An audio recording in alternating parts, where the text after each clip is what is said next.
I read an article that shook me to my core.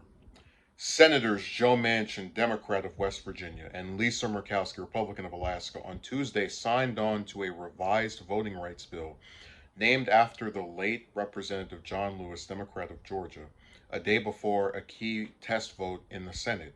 Manchin and Murkowski, along with Senate Judiciary Committee Chairman Dick Durbin and Senator Patrick Leahy, announced that they had reached a deal on changes to the bill that all Democrats except Manchin rolled out last month. In the weeks and months ahead, I am committed to building support for this bipartisan compromise that addresses the threats to voting rights across our nation without infringing on states' rights so that it can move through regular order with bipartisan support, Manchin said in the statement. Murkowski added that the revised bill provides a starting point as we seek broader bipartisan consensus on how best to ensure that. Though Manchin and Murkowski have both supported the John Lewis bill in previous Congresses, they weren't listed as co-sponsors. And then this article is messing up. To the bill Democrats rolled out last month. That bill, as it was introduced in October, would update the Voting Rights Act to strengthen sections of the 1965 law that was gutted by the Supreme Court's 2013 Shelby Court versus Holder decision, which focused on Section 5 of the VRA that required Justice Department preclearance before some states could change voting laws. In the 2021 Brnovich versus Democratic National Committee decision, which advocates believe weakened Section 2 of the 1965 law, focused on racially targeted, and then I got this stupid video in the way, racially targeted voting policies. The new bill, backed by Manchin and Murkowski, makes several changes, including what federal courts can consider when determining if Section 2 of the Voting Rights Act has been violated. The bill also drops a requirement for localities with growing minority populations to get preclearance for changes on offering food or drinks to people waiting in line to vote.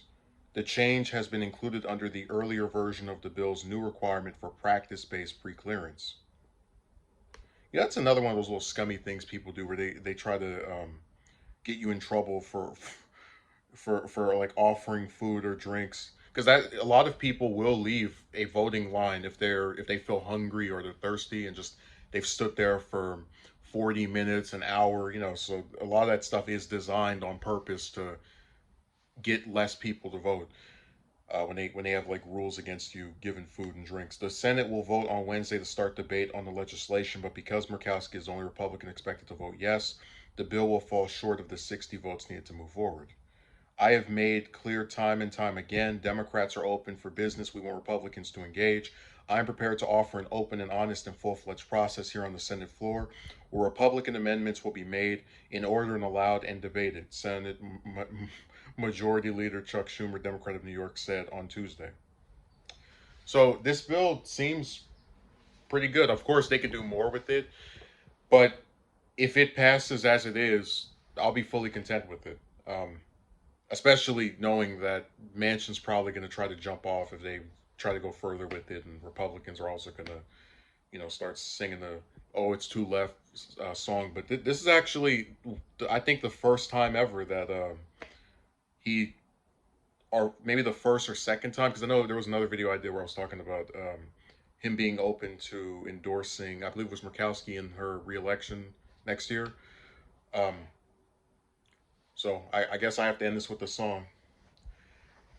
Manchin's a little bit more than useless, and I never knew that this was gonna be the day that he would do something right for once.